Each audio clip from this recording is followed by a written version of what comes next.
Radio Pakistan اسلام آباد کی طرف سے میں ہوں کامران طارق۔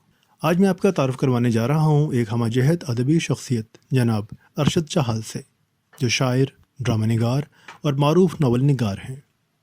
ارشد چہل شاید پہلے پاکستانی ناول نگار ہیں جنہوں نے اردو، پنجابی اور پٹھواری 3 زبان میں ناول لکھے اور ناول کے شعبے میں قومی ادبی ایوارڈ بھی حاصل کیا۔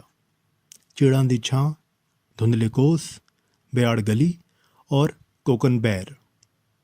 آج ہم ارشد چہل سے ان کے ناولوں اور ناول نگاری کے حوالے سے مختصر گفتگو کریں گے۔ ارشد چہل صاحب، سب سے پہلے تو آپ یہ بتائیں کہ آپ کو 3 زبانوں میں ناول لکھنے کا خیال کیسے آیا؟ بہت شکریہ۔ میری مادری زبان پٹھواری اور فادری زبان پنجابی ہے، جبکہ قومی زبان اردو ہے۔ تینوں زبانیں میرے گھر کی زبانیں ہیں، اس لیے جس زبان میں چاہا لکھ لیا۔ میرے ناولوں کا بنیادی موضوع کلچر اور سماجی مسائل رہے ہیں۔ ویسے جب آپ دوسری زبان میں جاتے ہیں تو اس کے ساتھ ہی کلچر اور سماجی مسائل بھی مختلف ہو جاتے ہیں اور آپ کو مختلف کردار مل جاتے ہیں۔ یہی بات ہے کہ میرے ناولوں میں کچھ بھی آپ کو ریپیٹ ہوتا ہوا دکھائی نہیں دے گا۔ اردو اور پنجابی زبانوں میں ناول لکھنے کی روایت تھی، مگر پٹھواری میں ناول کے لیے آپ نے سب سے پہلے قلم اٹھایا۔ ہوا یوں کہ جب مجھے پٹھواری میں ڈرامے اور ٹیلی فلمیں لکھنے کا موقع ملا تو مجھے پہلی بار پتہ چلا کہ پٹھواری زبان میں اب تک کوئی ناول نہیں لکھا گیا، اور میرے پاس پٹھواری زبان کے ساتھ ساتھ خطہ پٹھوار کا کلچر بھی موجود تھا۔ اس لیے میں نے کوکن بیر لکھنے کا ارادہ کیا، اور مجھے خوشی ہے کہ میرے پٹھواری ناول کو خطہ پٹھوار میں بہت سراہا گیا۔ آپ کے ناولوں کے موضوعات اور لینڈسکیپ کیا ہیں؟ میرے ناولوں کے موضوعات مختلف ہیں، مگر کلچر سب کا مرکزی موضوع ہے۔ البتہ کلچر اس طرح سے مختلف ہوتا ہے کہ میرا ناول چیڑاں دی چھاں کشمیر کے ثقافتی اور سماجی پس منظر میں لکھا گیا۔ دھندلے کو اس میں صحرائی کلچر کی عکاسی کی گئی۔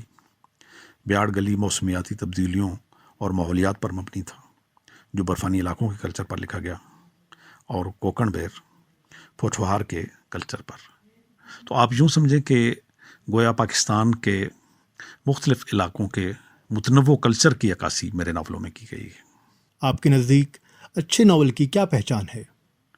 اچھے ناول کے بارے میں ڈی ایچ لارنس نے کہا تھا کہ ایک اچھا ناول پڑھنے کے بعد آپ وہ نہیں رہتے جو اس کے پڑھنے سے پہلے ہوتے ہیں۔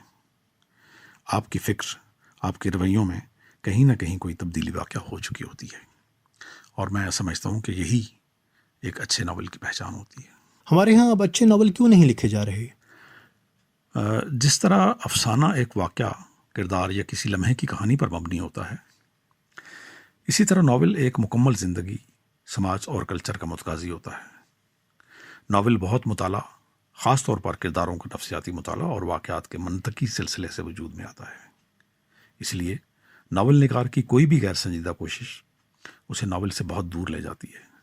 ناول کے فنی اور فکری دائرے میں رہ کر ہی اچھا ناول لکھا جا سکتا ہے، اور ہمارے ہاں یہ سنجیدہ کوشش کم کم دکھائی دیتی ہے۔ کیا آنے والے دنوں میں بھی کوئی ناول لکھنے کا ارادہ رکھتے ہیں آپ؟ میں ایک اور ناول لکھنے کا ارادہ تو رکھتا ہوں، لیکن جس طرح کتاب کلچر ماند پڑتا جا رہا ہے، اس کو دیکھتے ہوئے سوچتا ہوں کہ میری یہ کوشش کہیں رائیگاں نہ چلی جائے۔ فی الحال میں اپنی ایک بایوگرافی لکھنے کا ارادہ رکھتا ہوں، جو یقیناً ناول کی طرز پر ہی ہوگی۔ ارشد چہل صاحب، نوجوان رائٹرز کے لیے کوئی پیغام؟ نوجوان رائٹرز کے لیے میرا یہی پیغام ہے، ادبی تخلیق کا زمانہ کبھی ختم نہیں ہوگا۔ آنے والے وقتوں میں مطالعہ کی تکنیکس بدلتی رہیں گی۔ ممکن ہے اب کتابیں BPDF میں سوشل میڈیا پر ہی شائع ہونے لگیں، مگر ادبی تخلیق اور فنون لطیفہ کے بغیر زندگی آگے نہیں بڑھ سکتی۔ اس لیے اپنے مطالعہ اور تحریری کاوشوں کو جاری رکھیں۔ سامعین محترم، آپ نے ارشد چہل صاحب کی گفتگو سنی۔ کامران طارق کو اجازت دیجیے۔ اللہ نگہبان۔